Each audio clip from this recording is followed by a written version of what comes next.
ओम शांति। 6 मई 2025। आज की मुरली। मीठे बच्चे, याद में रहने की मेहनत करो तो पावन बनते जाएंगे। अभी बाप तुम्हें पढ़ा रहे हैं, फिर साथ में ले जाएंगे। प्रश्न: कौन सा पैगाम तुम्हें सभी को देना है? उत्तर: अब घर चलना है, इसलिए पावन बनो। पतित पावन बाप कहते हैं, मुझे याद करो तो पावन बन जाएंगे। यह पैगाम सभी को दो। बाप ने अपना परिचय तुम बच्चों को दिया है। अब तुम्हारा कर्तव्य है बाप का सो करना। कहा भी जाता, संसोज फादर। गीत मरना तेरी गली में। ओम शांति। बच्चों ने गीत का अर्थ सुना कि बाबा हम आपकी रुद्रमाला में पिरो ही जाएंगे। यह गीत तो भक्ति मार्ग के बने हुए हैं। जो भी दुनिया में सामग्री है, जप तप पूजा पाठ, यह सब है भक्ति मार्ग। भक्ति रावण राज, ज्ञान राम राज। ज्ञान को कहा जाता है नॉलेज, पढ़ाई। भक्ति को पढ़ाई नहीं कहा जाता। उसमें कोई उद्देश्य नहीं कि हम क्या बनेंगे। भक्ति पढ़ाई नहीं है। राजयोग सीखना यह पढ़ाई है। पढ़ाई एक जगह स्कूल में पढ़ी जाती है। भक्ति में तो दर दर धक्के खाते हैं। पढ़ाई माना पढ़ाई, तो पढ़ाई पूरी रीति पढ़नी चाहिए। बच्चे जानते हैं हम स्टूडेंट हैं। बहुत हैं जो अपने को स्टूडेंट नहीं समझते हैं, क्योंकि पढ़ते ही नहीं हैं। न बाप को बाप समझते हैं, न शिव बाबा को सदगति दाता समझते हैं। ऐसे भी हैं बुद्धि में कुछ भी बैठता ही नहीं। राजधानी स्थापन होती है ना, उसमें सभी प्रकार के होते हैं। बाप आए ही हैं पतितों को पावन बनाने। बाप को बुलाते हैं, हे पतित पावन आओ। अब बाप कहते हैं, पावन बनो। बाप को याद करो। हर एक को पैगाम देना है बाप का। इस समय भारत ही वेश्यालय है। पहले भारत ही शिवालय था। अभी दोनों ताज नहीं है। यह भी तुम बच्चे ही जानते हो। अब पतित पावन बाप कहते हैं, मुझे याद करो तो तुम पतित से पावन बन जाएंगे। याद में ही मेहनत है। बहुत थोड़े हैं जो याद में रहते हैं। भक्तमाला भी थोड़ों की है ना। धन्ना भगत, नारद, मीरा आदि का नाम है। इसमें भी सब तो नहीं आकर पढ़ेंगे। कल्प पहले जिन्होंने पढ़ा है वही आते हैं। कहते भी हैं, बाबा हम आपसे कल्प पहले भी मिले थे, पढ़ने अथवा याद की यात्रा सीखने। अभी बाप आए ही हैं तुम बच्चों को ले जाने। समझाते हैं तुम्हारी आत्मा पतित है, इसलिए बुलाते हो कि आकर पावन बनाओ। अब बाप कहते हैं, मुझे याद करो, पवित्र बनो। बाप पढ़ाते हैं, फिर साथ में भी ले जाएंगे। बच्चों को अंदर बहुत खुशी होनी चाहिए। बाप पढ़ा रहे हैं।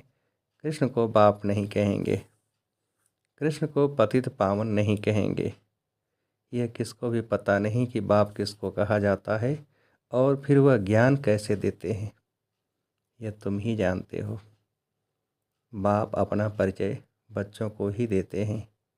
नए नए कोई से बाप नहीं मिल सकते। बाप कहेंगे, संसोज फादर। बच्चे ही बाप का सो करेंगे। बाप को कोई से भी मिलने बात करने का नहीं है। भल इतना समय बाबा नए नए से मिलते हैं। ड्रामा में था, ढेर आते थे।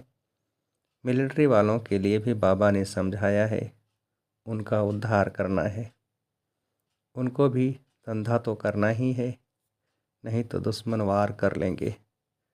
सिर्फ बाप को याद करना है।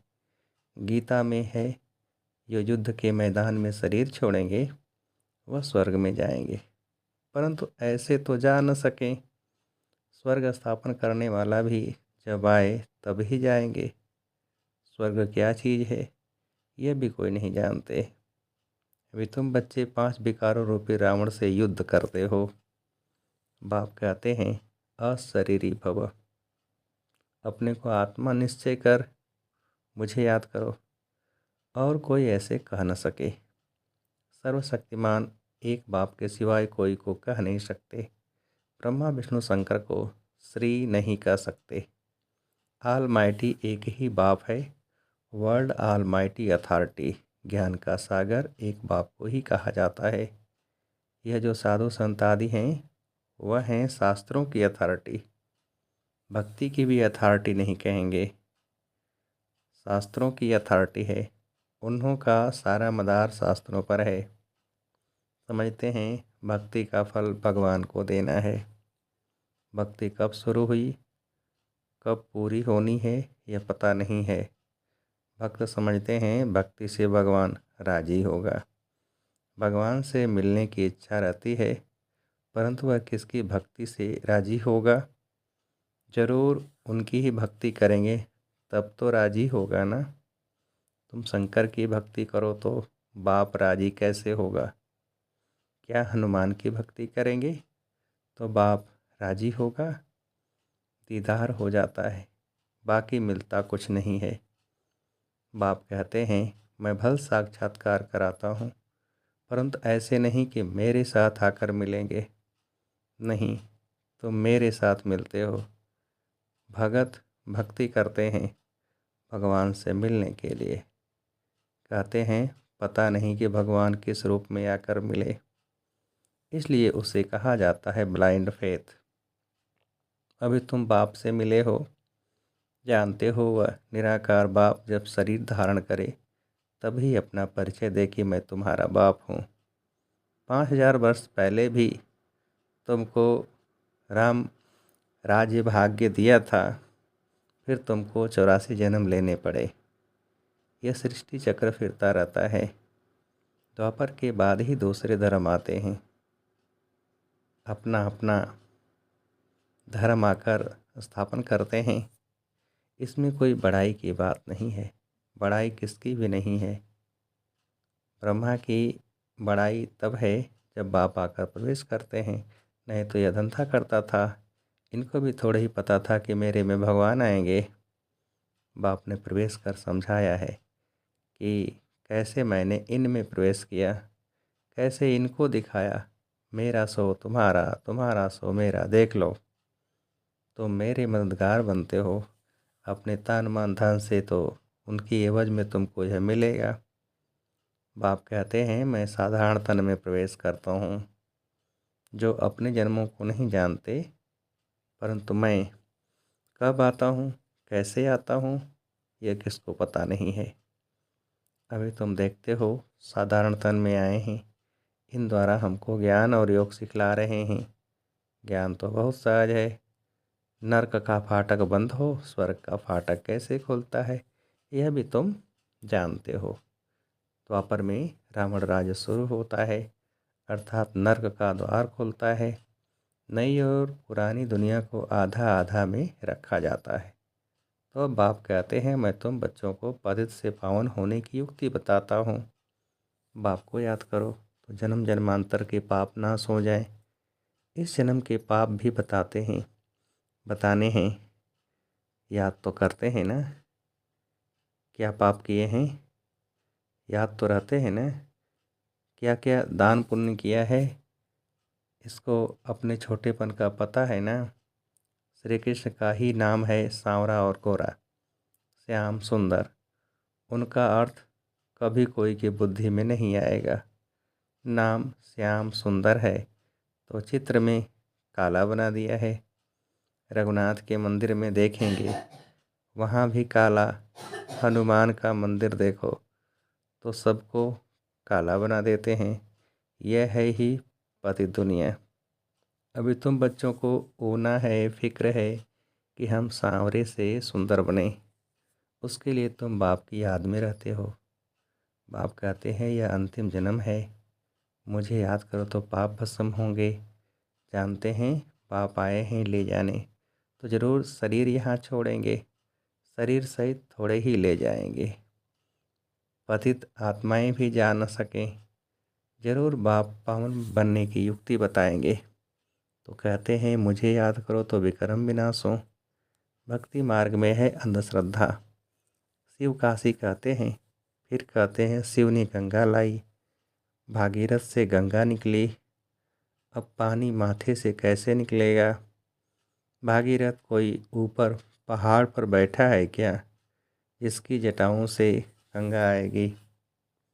पानी जो बरसता है सागर से खींचते हैं, जो सारी दुनिया में पानी जाता है। नदियाँ तो सब तरफ हैं, पहाड़ों पर बर्फ़ जम जाती है, वह भी पानी आता रहता है। पहाड़ों के अंदर गुफाओं में जो पानी रहता है वह फिर कुओं में आता रहता है, वह भी बरसात के आधार पर है। बरसात न पड़े तो कुएं भी सूख जाते हैं। कहते भी हैं बाबा हमको पावन बनाकर स्वर्ग में ले जाओ। आस ही स्वर्ग कृष्णपुरी की है, विष्णुपुरी का किसको पता नहीं है। श्री कृष्ण के मुरीद कहेंगे जहाँ देखो कृष्ण ही कृष्ण है। अरे जबकि परमात्मा सर्वव्यापी है तो क्यों नहीं कहते कि जिधर देखो परमात्मा ही परमात्मा है। परमात्मा के मुरीद फिर ऐसे कहते यह सब उनके ही रूप हैं, वही यह सारी लीला कर रहे हैं। भगवान ने रूप धरे हैं लीला करने के लिए, तो ज़रूर अभी लीला करेंगे ना। परमात्मा की दुनिया स्वर्ग में देखो, वहाँ गंध की कोई बात नहीं होती, यहाँ तो गंध ही गंध है। और फिर यहाँ कह देते परमात्मा सर्वव्यापी है, परमात्मा ही सुख देते हैं। बच्चा आया सुख हुआ, मरा तो दुख होगा। अरे भगवान ने तुमको चीज़ दी फिर ली, तो इसमें तुमको रोने की क्या दरकार है। सतयुग में यह रोने आदि का दुख होता नहीं। मोह जीत राजा का दृष्टांत दिखाया है, ये सब हैं झूठे दृष्टांत, उनमें कोई सार नहीं है। सतयुग में ऋषि मुनि होते नहीं, और यहाँ भी ऐसी बात हो नहीं सकती। ऐसा कोई मोह जीत राजा हो नहीं सकता। भगवानवाच यादव कौरव पांडव क्या करत भय, तुम्हारा बाप से योग है। बाप कहते हैं मैं तुम बच्चों द्वारा भारत को स्वर्ग बनाता हूँ। अब जो पवित्र बनते हैं वह पवित्र दुनिया के मालिक बनेंगे। कोई भी मिले उनको यह बोलो, भगवान कहते हैं मामेकम याद करो, मेरे से प्रीत लगाओ और कोई को याद न करो। यह है अव्यभिचारी याद। यहाँ कोई जल आदि नहीं चढ़ाना है। भक्ति मार्ग में धंधा आदि करते याद करते थे ना। गुरु लोग भी कहते हैं मुझे याद करो, अपने पति को याद नहीं करो। तुम बच्चों को कितनी बातें समझाते हैं, मूल बात है कि सभी को पैगाम दो। बाबा कहते हैं मामी कम याद करो, बाबा माना ही भगवान। भगवान तो निराकार है। श्री कृष्ण को सब भगवान नहीं कहेंगे, कृष्ण तो बच्चा है। शिव बाबा इसमें ना होता तो तुम होते क्या। शिव बाबा ने इन द्वारा तुमको एडाप्ट किया, अपना बनाया है। यह माता भी है पिता भी है। माता तो साकार में चाहिए ना, वह तो है ही पिता। तो ऐसी ऐसी बातें अच्छी रीति धारण करो। तुम बच्चों को कभी भी किसी बात में मूझना नहीं है, पढ़ाई को कभी नहीं छोड़ना। कई बच्चे संग दोष में आकर उठकर अपनी पाठशाला खोल देते हैं।